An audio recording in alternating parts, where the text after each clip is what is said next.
Talking about other, non-energy benefits, your firm has worked very closely both in terms of helping to formulate and to capitalize on some of the rebate opportunities that are available out there. Can you talk a little bit about, what's available both from a motor and a drive standpoint? Sure. Obviously in the past, many utilities, probably around half of the utility companies in the country, do offer some form of rebate or another on moving from an E-Pact motor, a pre-E-Pact motor, to NEMA Premium. Obviously, now that NEMA Premium has become the federal standard, those will phase out. However, for the foreseeable future, in many cases that we're aware of, utilities will continue to offer rebates to purchase a NEMA Premium instead of E-Pact, simply because E-Pacts will still be available, and they have the right to buy them. So those will continue 6 months a year, perhaps longer, depending on how aggressive the utility is in trying to pull old E-Pact product out of service. Additionally, VFDs, there is no spec per se in EISA or E-Pact relative to them. Most all utility companies offer prescriptive as well as custom measures for VFDs. In other words, they offer rebates on them to reduce the first cost. Two, most utilities will require that if they give you a rebate on a variable frequency drive, that the package includes an NEMA Premium motor.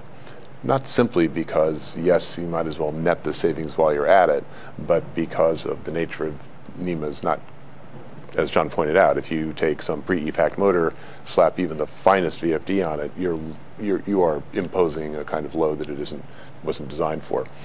So the savings can be significant with VFDs. That's my next question. Money-wise, from a utility, in some cases we've seen complete VFD systems being installed with the utility underwriting upwards of 70% of it or more. The savings are that great to the utility company. Is it difficult to identify these rebate and incentive opportunities and then again to actually obtain them? Not really from the prescriptive side, which is to say fill out the form, get the money for certain applications which we call no-brainers. Obviously, variable air, chilled water, things. Many utilities, you fill out the form, you've bought the product, they assume you've installed it properly. For more complex systems, such as pumping or something outside that scope, you would have to actually submit the profile that's designed, the VFD is designed for that application. In other words, times of operation, how much load, and so forth. Based on that, the utility figure out the energy savings and then will incent you accordingly.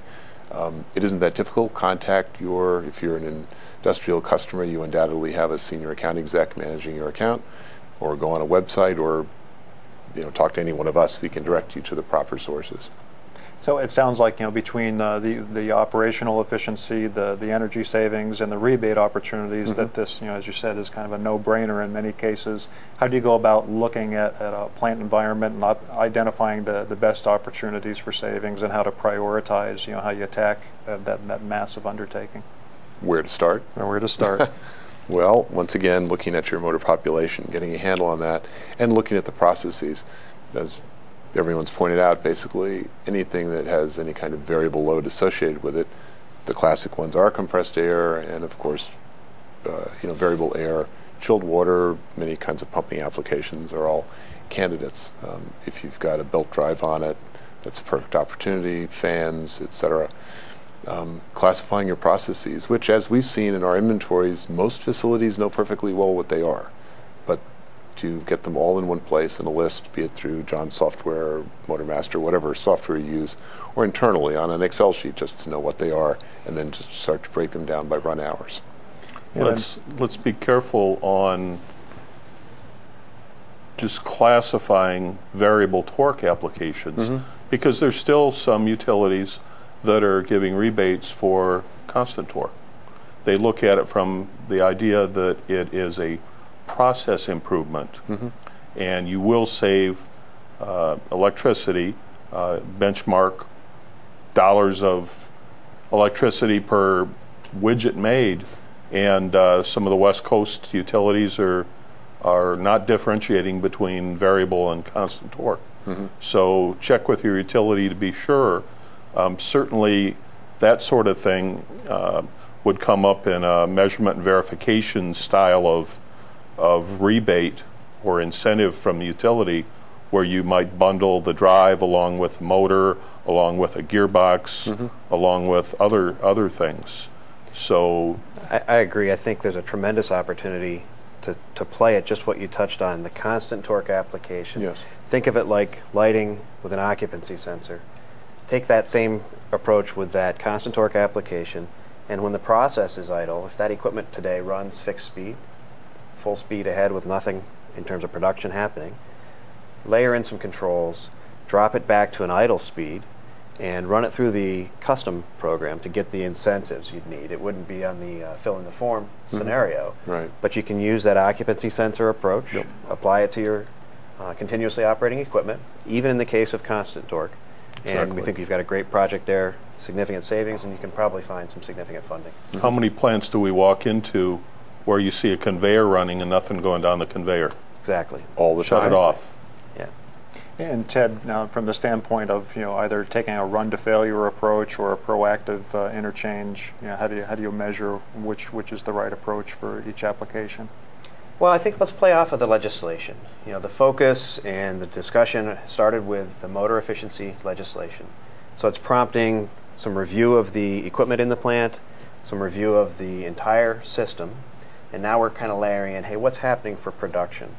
So I really think let's just take that opportunity, use the focus on the motor and the awareness as the catalyst, but address all of these points to roll it up, prioritizing by run hours, by the total power of the process, and you'll know which candidates strike you the strongest. Great. And to add to that, if you go to the Department of Energy's website and look at the industrial technology program, there's some good guides there that we wrote 10 years ago showing best practices, and that'll help you identify low-hanging fruit. Or talk to any of us, come to Kaman, you've got specialists that can help with this. Great. Well, thank you all for your time today. I appreciate you being with us and offering your insights. And thank you for taking the time to spend with us today. And we hope that you found this webcast helpful. If you have any follow-up questions that you'd like to address to any of our panelists, please feel free to contact them directly using the information on your screen now, or call 1-800-526-2626 to reach a Kaman representative nearest you.